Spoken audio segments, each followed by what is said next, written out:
I've had this MK8 GTI for over 18 months. And during this time, I've driven over 40,000 kilometers. Today, I'm gonna let you guys know if I regret my decision. Was it really worth it? Is this car as good as they say it is? Let's get into that. I'm gonna go over the exterior, the interior, the performance, the exhaust, and most importantly, reliability, because I'm sure you all wanna know. So first, let's talk about exterior. To be frank, I am in love with the way this car looks. I think they did a great job redesigning the exterior. I frankly think it looks better than the Mark7 GTI, and let me tell you why.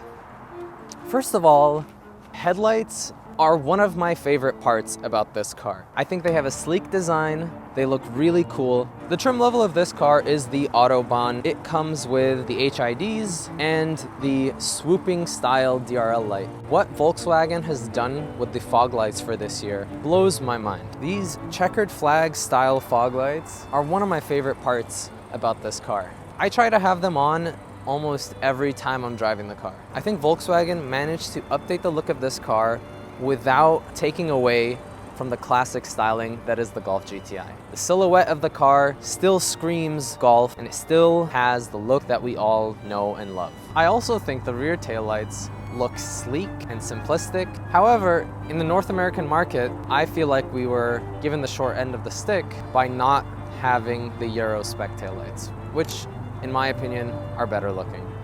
Now, in terms of build quality, it's held up pretty well. Panel gaps are really good. I haven't had anything fall off, which is fantastic. However, I will say, and I know this applies to most cars, but I did get quite a few rock chips on my hood. So if you love your car and you don't want it to get damaged, get PPF. It really helps. So to give you an example, this is the kind of rock chips that you'll end up getting. The paint isn't perfect, but overall, it held up pretty well. I've had no rust with this car. That's an upside.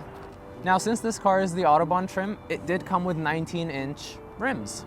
These are aftermarket, my winter rims, but I really think this car looks great with 19-inch rims.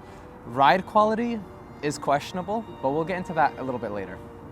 Overall opinions on exterior, I think this is the best looking GTI they've ever made. Now let's talk about interior. These plaid seats are some of my favorite I've ever seen. They are comfy, they look fantastic, and they have really good bolstering and a really sporty look to them, especially with this GTI embroidery. Fantastic. The infotainment system, on the other hand, has had quite its share of negative reviews from almost every car reviewer out there. As a person who's owned this car for almost a year and a half and has driven it every single day, I think differently. I really like the infotainment system. I think it looks great. I think it's very minimalistic. And sure, it isn't the most ergonomic system in the world, but can you name me a car that has one? I think not. Yes, it has no physical buttons. It is mostly touch. I do get the occasional misclick on the steering wheel buttons, maybe once every 3 months. Is it the end of the world though? No. If you compare the Mark8 GTI system with the Mark 8.5 GTI system, I think this looks a lot better.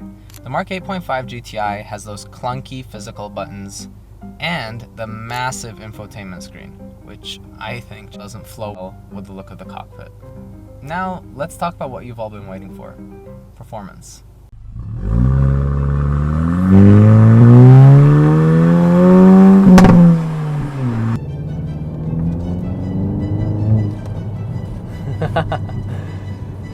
Now, just like every other GTI for the last 10 to 15 years, this car packs a 2-liter turbocharged 4-cylinder engine, puts out 241 horsepower and 273 foot-pounds of torque.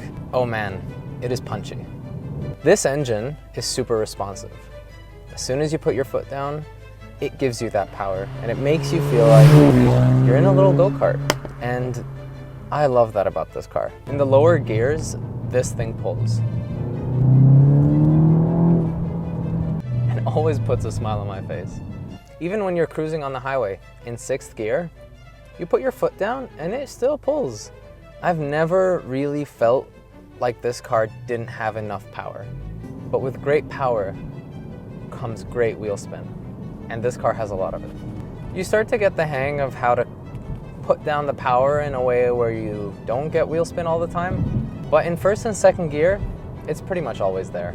In terms of the transmission, I think you have to get the manual. Such a lovely transmission. The clutch, super light. The gear shifts are super meaningful. I really have nothing bad to say about this transmission. Something I can criticize is the ride quality of this car. Even though the 19s look great, aspect ratio of the tires can make the ride quality pretty bumpy at times, especially if you live in a place like Canada where the roads are not the best. Now let's talk about the sound of this engine. When you put your foot down, you get greeted with a really nice turbo whistle. The car does pump engine noises into the cabin, but you can always turn that off. I don't mind it too much. I fitted this car with an aftermarket catback exhaust. Basically eliminates the resonator and the muffler, and oh, it sounds great. One little quirk of this car is that when you put this car into sport mode, it pops and it bangs.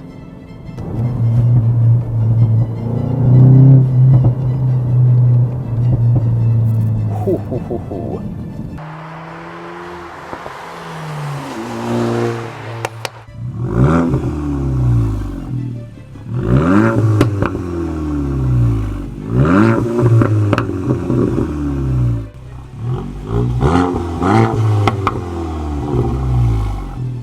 And yes, that happens stock too. But when you put an aftermarket exhaust on, the pops get even louder. Let's hear a little exhaust from the inside of the cabin. Light can turn green now.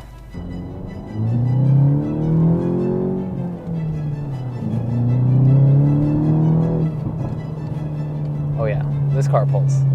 Do I ever find myself craving some more? Yeah. But that's the beauty of this platform. The mods are endless. And yeah, when this car first came out, it was pretty hard to find some good, reliable mods for it. But now that it's been out for a few years, there are lots of options. Lots of options that I will be partaking in. Dude, your brake light's out. Oh, man, that's another $500 I need to spend at the Porsche dealership. He doesn't know I know this trick. Auxito has redefined automotive lighting with high-performance LED bulbs for cars, SUVs, trucks, and motorcycles of almost every make and model. Yes, even your 1983 Porsche. Auxito's innovative designs match halogen beam patterns, offering a bright and glare-free illumination at an affordable price. If you are looking to upgrade or replace your automotive lighting, visit auxito.com and use code HOONHOUSE at checkout to elevate your driving experience. Now in terms of handling, this car handles beautifully. It takes corners like a champ. You'd never believe that it was front wheel drive. The limited slip differential on this thing is beautiful. This car just grips, especially if you have summer tires on. In terms of winter driving, this car is fantastic. If you put a really good pair of winter tires on, in my case, I have some Michelin Pilot Alpine 4s, which yes, are very expensive. They're fantastic. This car really handles it well. I've driven in blizzards, in almost 6 inches of snow, and this car just handles it. In terms of a safety perspective, the fact that it's a front wheel drive car too, means that you're less likely to spin out and die. And that might have been one of the reasons why I got the GTI over some other cars for a Canadian daily driver. It handles the winter pretty perfectly. Now let's talk about fuel economy. If you drive this car like a completely normal human being, you can get some fantastic fuel economy out of it. The best I've gotten on highway driving, 6.5 liters per 100 kilometers, which is pretty much Corolla level.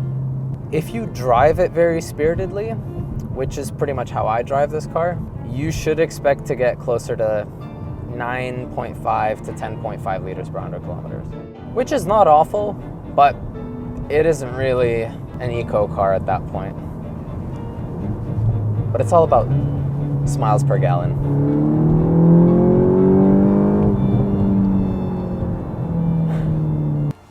the Mark 8 GTI reliable?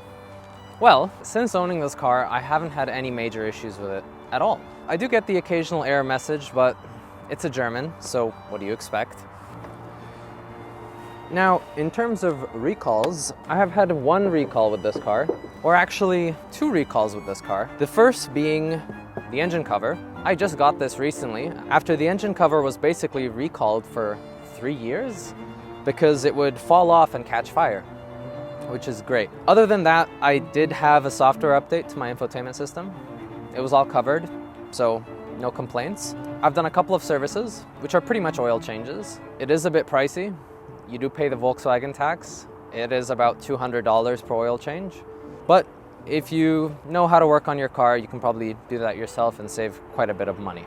But other than that, 40,000 kilometers, 0 issues, I'm happy. How much did this car cost me? I paid $45,000 all in, out the door, brand new car. I waited 9 months for it. This was at the height of the chip shortage. In North America, we had a huge issue getting brand new German cars especially into the country. So 9 months was a long wait period. There were quite a few things that I didn't get, like the Harman Kardon audio system. I ordered it with that, but it never came. They did give me a refund for it though. I did also order the car in black, but I love it in its dolphin gray. Do I recommend this car? Absolutely. I think it's better than the other competitors like the Civic Si, the Elantra N. I think it is one of the most beautiful looking cars in general. I think it sounds great. I think it has great power and it's a great platform to modify, really. It also has heritage. 50 years of the Golf, 40 years of the Golf GTI. I don't think you can go wrong with this car, and I'm pretty happy with my decision. I hope you guys enjoyed this video. It's a bit different, more of a review style content, but let me know what you think. And I'll see you in the next one.